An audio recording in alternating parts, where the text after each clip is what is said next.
Today's passage is Luke chapter 2, verses 22 to 40, and we celebrate the feast of Candlemas today, or the presentation of Christ in the temple. This feast brings to a close the Epiphany season, and the crib is finally packed away. On this day, the saying goes, we turn from the crib to the cross, moving from looking back to the birth of Jesus to looking forward to his passion and death. Lent sometimes follows quickly on the heels of Candlemas, when Easter falls early. Looking back, looking forward. This is something we perhaps associate more with New Year, as one calendar year comes to a close and another begins, and it feels that something significant is happening when we have to learn a new date for the year. 2022 took a bit of getting used to. The first month of the year is named after the Roman god Janus, who is often depicted with two faces, looking in opposite directions. Janus was the god of doors, gates, and transitions. Transitions such as from youth to adulthood, from war to peace, from life to death. Hence our traditional reviews of the closing year and our anticipations of what the new year may bring. We may reflect on this theme as well as each birthday approaches and passes. And in the church cycle of seasons, Candlemas evokes this kind of reflection as well. Looking back, looking forward. Where have we come from? Where do we find ourselves now? Where are we going to?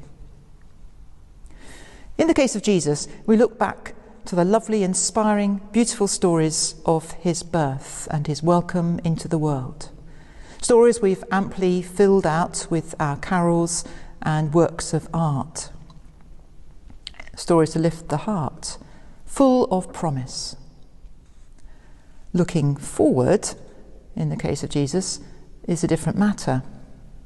Simeon warned Mary of the sword that was to pierce her heart also, as well as the heart of Jesus, that is. Rather like an ominous theme tune on the soundtrack of a film, which warns us that any minute now something is about to go badly wrong. The nature of that unknown thing perhaps haunted Mary for all of Jesus' life.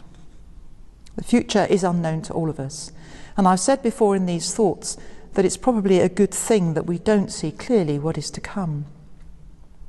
Bread for the day is our petition in the Lord's Prayer, and strength for this moment is all we can really ask. Jesus had terrible suffering ahead of him, physical, mental, spiritual. And we remember that in Holy Week, culminating at Good Friday and the crucifixion. But the Christian faith tells us gloriously that Easter is one of the things that are to come. It is on the other side of Good Friday.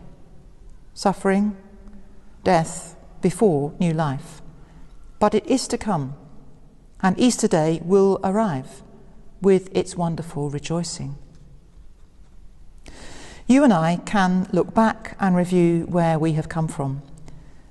We can look around us with open eyes and clear vision and see where we are. When we look forward, our view is more limited. And we can make a shrewd guess that our future is not likely to entirely consist of a bed of roses, even if we hope for some blooms along the way. But resurrection is there as well. And whether we begin to experience that in this life or not, we can be sure that it awaits us in the next.